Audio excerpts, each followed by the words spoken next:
came a turning. There was a moment when all was known. You could feel beauty rising.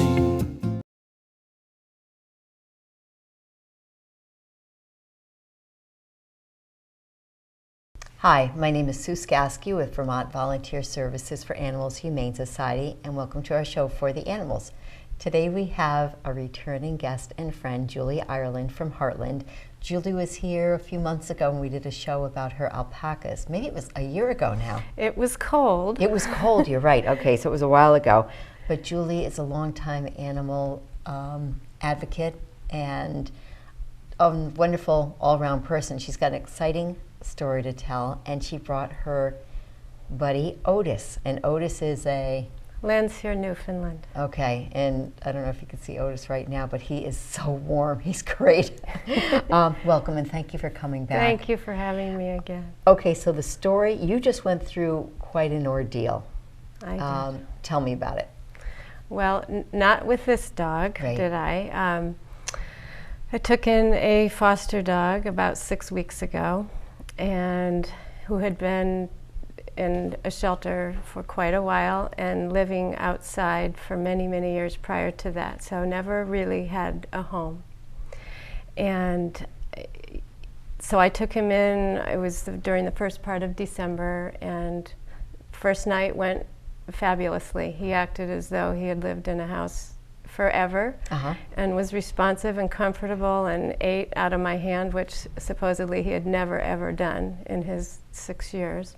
He was 6 years old. So he's 7 actually, excuse Okay. me, but in the 6 years prior to going to the shelter. And so on day 2, I took him out for a walk in the fenced-in paddock area and on the leash, and I just wanted to make sure I had it secure. I double-checked it, and I unclicked it to make sure it was tightly clasped, and that the sound of that click, I was just going to say that sound of the click. They know. he bolted and off into the woods. So Your heart must have just dropped. I was nauseous. And it was very, very cold, of course. Yeah. And I ran through the woods for probably 3 hours. And he's not a dog who knows to come to you, Right. though he will in the house.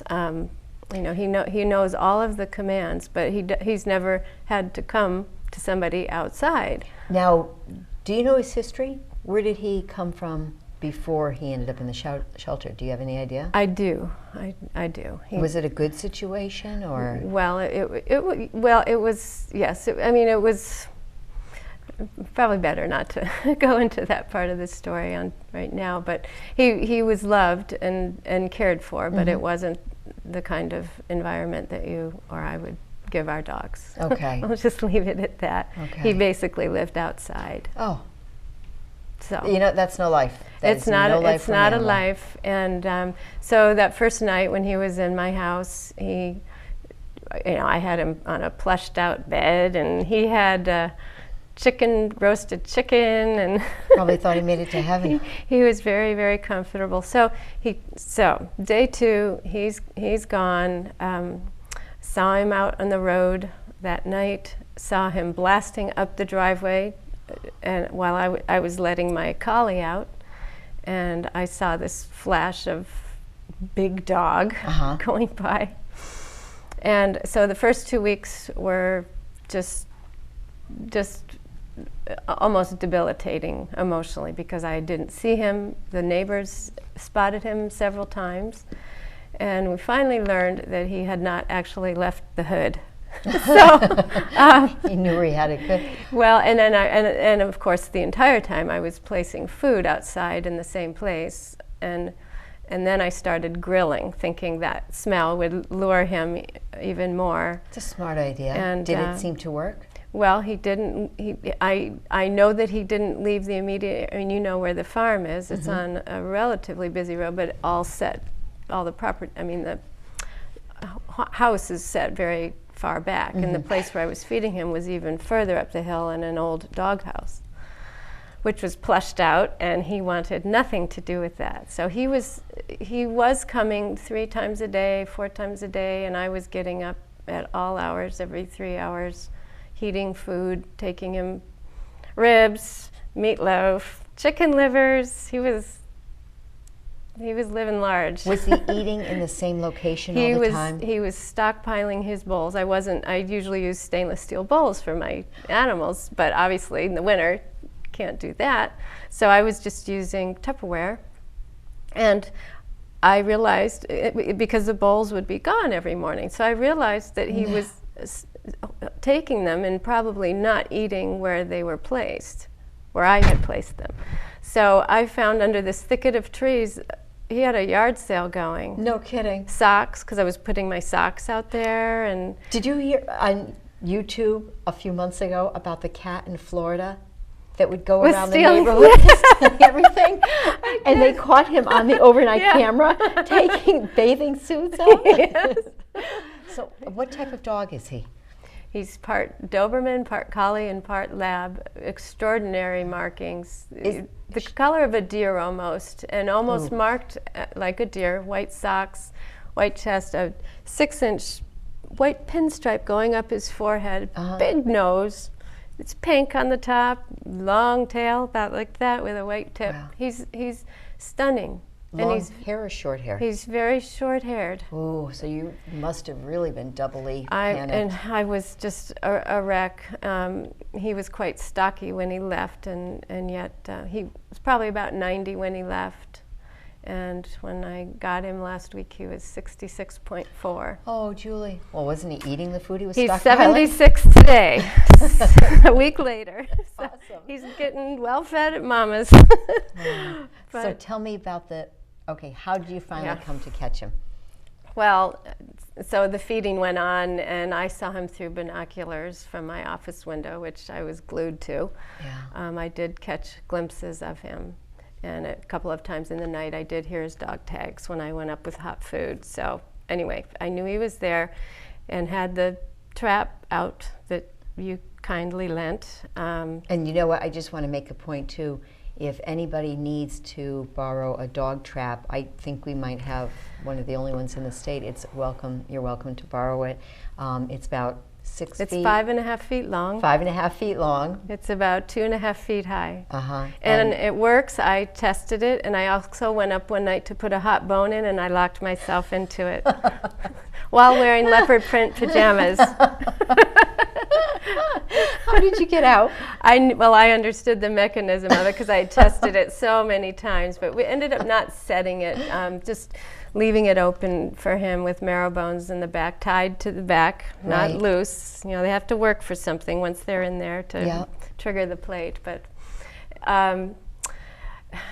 anyway, Leslie Brecker, whom I own the alpaca business with, was going in and working on this dog for 3 months.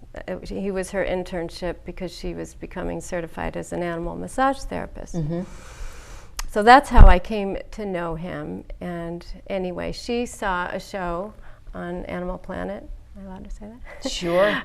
About pit bulls, and there was an elusive pit bull that was loose in between 2 very, very busy highways. So they built a catch pen and had food in it. They saw the dog running in this area frequently, and so they set up this catch pen.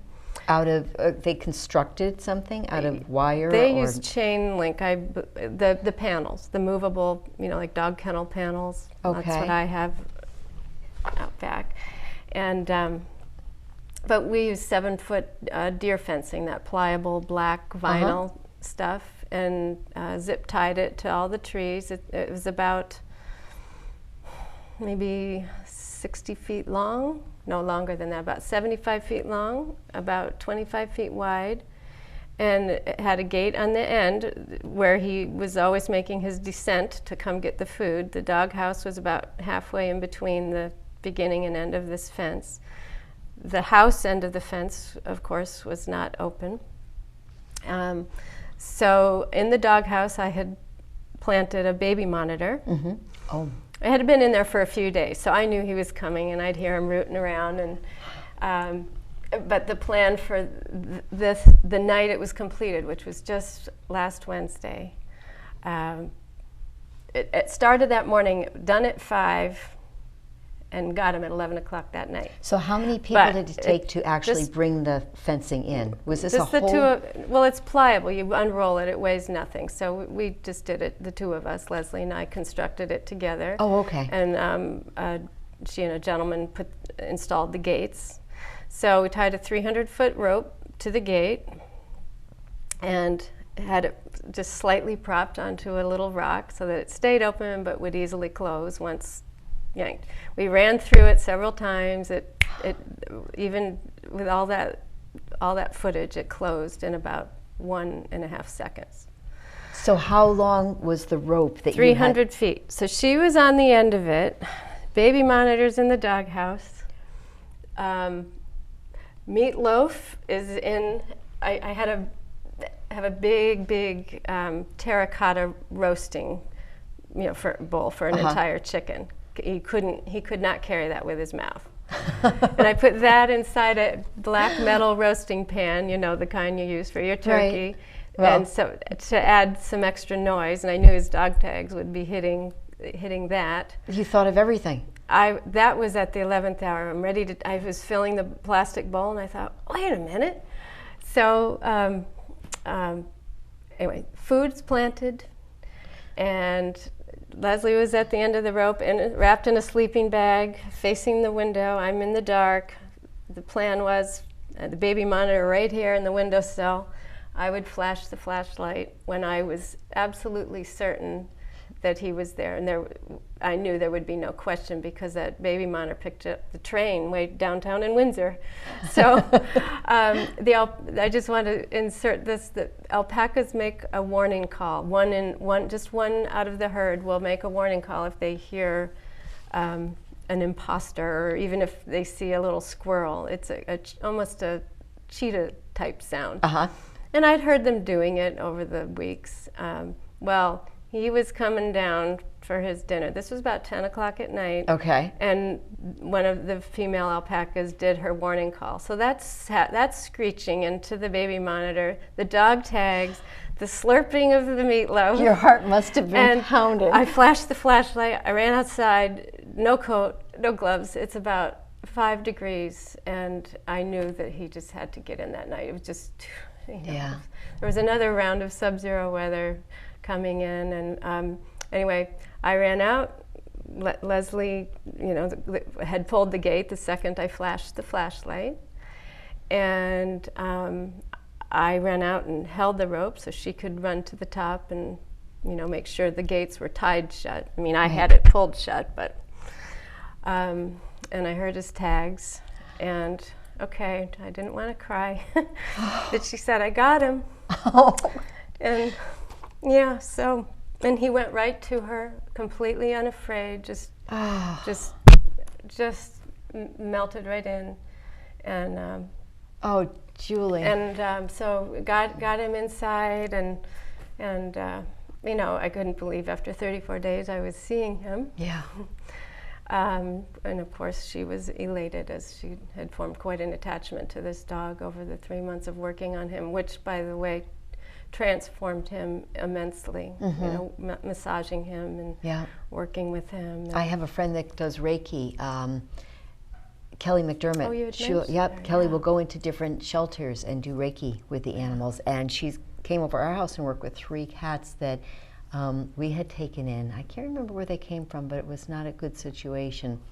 But these cats, and if you watch the video, she's sitting there and doing the Reiki, and the cats, who would always cower, started to come up very slowly and look at her, and then they just went into the little curl position. It was, that's the hands-on. Trusting position. Yeah. So, okay, so you brought the dog in. I'm trying to picture. Were you afraid at any point that the dog was going to charge the fencing and run through it? There was no way to get out. There was just the one gate up top, which I, with all my weight, I was just hanging on it basically, because it was at the end of a decline. It was uphill. Okay. The fence was built on an incline, rather. So yeah, so I was holding the rope. Leslie had it fastened, and I had to cut the end, my end. I just got scissors and cut it open. They walked out and got him in the house. I had a nice bed all ready for him, covered him with a fleece blanket, and gave him warm water, gave him more meatloaf. Well, he didn't get to finish his dinner, so he had that. And when he was trapped immediately, did he try to escape, or not did he? At all. He reconciled. He just completely acquiesced to her. Just came right to her, and she just put the leash on, and what a he was wonderful ready. story. And while just as we were actually finishing the fence at about 4:30 that afternoon, he made an appearance at the top of the hill. Mm-hmm. And I also kept a bowl of hot water up there for him. He had two bars. Yeah.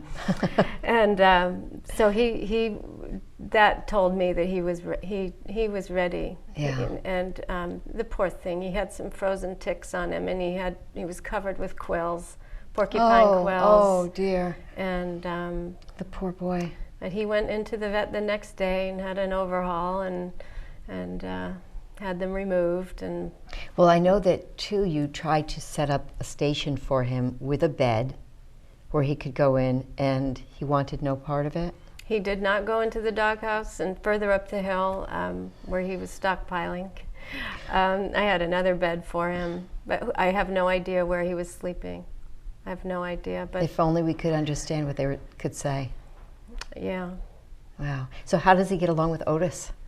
fine. It's really, from start to finish, the whole story is miraculous. It really is. But he loves cats, which is good at, Yeah, at I know. my house. Which is very good. Julie they're all beautiful. They're all huge, long-haired. How many? 7? Yeah, 7 beautiful cats. Julie's home is beautiful inside. Thank you. Um, And Gladys, my collie, is wonderful. I'm not really letting them interact right now because, I mean, they've met and it's been fine, but because he was outside, and I want to make sure that, it gets all clear. He's on antibiotics, just to ensure that there's nothing going on in there. How was he coming into the house? I mean, transitioning to living into a house. I know he'd been at the shelter for 2 years, you said? He high-fived me. Did he? He was there for 1 year. He came year. in and just went right to the bed and laid down, and I laid there until 3 in the morning with him on the floor on his bed, and he snored, and he was just truly, truly grateful. You could just tell. So what have you taken away from this? What can we share with people? First thing I want to say is that prayer works. Mm-hmm. I was a very prayed over dog. I'm sure a lot of people. A lot of people on your praying for email him. list. Yes, a lot of people. Yeah. Well, certainly to never, ever, ever give up or think that you're not going to find the dog. You have to wake up every morning and think, today is the day. Yeah, that's great. Well, you went through so many steps. He's very fortunate. Tell me about Otis. He's not on me like he was before. He's so warm. Oh, Otis, I've always called Otis the light of my life. I've had him for 6 years, and he's just an incredibly soulful dog, very protective. I'm his whole world. Well, when he came into the studio, we have a couple people here today with us. He just walks right up and right in the eyes. Yeah. Otis, can you, sweetie pie? He cares about people. This He really way. does. Look this way. Odie. And yeah, he's Aw. just he's also an absolute clown. He's very funny. He does really clownish, funny things. You were telling me before we started to record what he does. About bringing presents. Yes. Yes, that is a Newfie trait, but he really does it. He brings me. He has 2 toy boxes, and I hear him rummaging around in there, very carefully selecting just the right one. Uh-huh. And it's different almost every morning, but he'll bring it to the side of the bed and just gently lay it there. And when I come home, he rummages through it and I got to make this perfect. And he'll bring me something at the door. He's just so gentle. He's, they call them gentle giants. And you were saying that he's the most photographed dog. And one thing I don't know if anybody knows, well, you should all know, Julie is a phenomenal, and I don't mean just phenomenal. You are an amazing photographer. Thank you. The photographs you take, particularly, I know you do weddings, but the photographs of animals that you have in your house, they're in motion. They're unique shots. And I remember you telling me that when you go to a client's home, you spend hours on the floor just getting to know the animal so that you can take the perfect pictures of the animal. Talk about those. Well, I like to do what I call a day in the life shoot, and I like the owners to be a part of it. I like to document what they do with their dog, what their dog does with them, and follow them around in barns or inside, outside, just do the routine. Are there only dogs, or do you do other animals as well? I've never done fish, but I've done just about everything else. Really? Cats, dogs, horses, alpacas, of course. Yeah. Bunnies, pigs. I love pigs. Oh, I know. They're comical. They are goats. What, if people wanted to look at the photographs that you do, how would they go to your website? JulieIreland.com. Okay. That's great. Thank you. No, thank you. Thank you for everything and for sharing the story. When you lose an animal, luckily for you, and by the way, we haven't even said his name. Gray Bear. Gray Bear stayed right there at your home. But when people do lose an animal, it's important to get that word out right away. Don't wait. Call your shelters, call the veterinarians, post it in the newspaper. Another thing I find that's really helpful, kids in school know everything that goes on in the neighborhood. Yeah. Go to the schools, put flyers out, do everything you possibly can, the radio. Newspaper people are awesome because they're driving around in the early dawn and they know what's going on around town. But don't give up. There is, if the animal's out there, there's still a chance, and there's a good chance you're going to get them back. Well, I put posters up everywhere. I give a picture to the FedEx guy. FedEx and UPS go into places we don't even know about. And I went to all of the neighbors personally to the door and showed them a picture and established a relationship. And I have amazing people living within 4 or 5 doors of me. It's a good way to meet your neighbors. Yes, and all of whom called daily to check in, and I let them all know, of course, when he was found. I know. Getting that email, it's like, oh, thank God, Julie. Yes, I'm just so grateful, and I thank God for bringing him back. And again, I would just say to people, do not ever give up hope. That's right. But you need to wake up every morning and have that hope that, this could be the day. That expectation and know it's going to happen. Yeah. Thank you for sharing this story. You're very welcome. And thank you for watching our show For the Animals, and please join us again next week.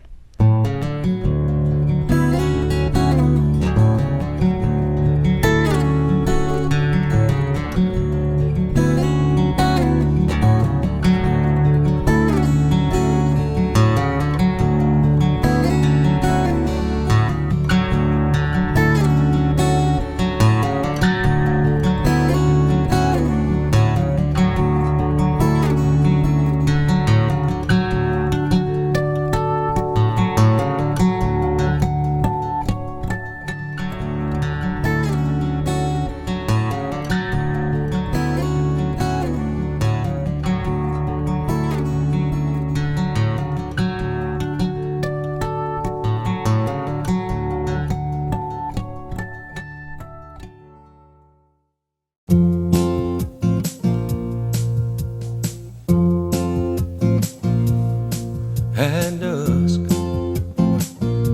there came a turning. There was a moment when all was known. You could feel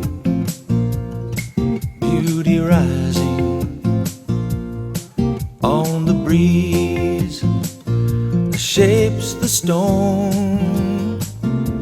And I would ride upon the breeze that shapes the stone, across the sky and beyond, to that place where all is known. When I could fly when I could fly down that road in dusty light.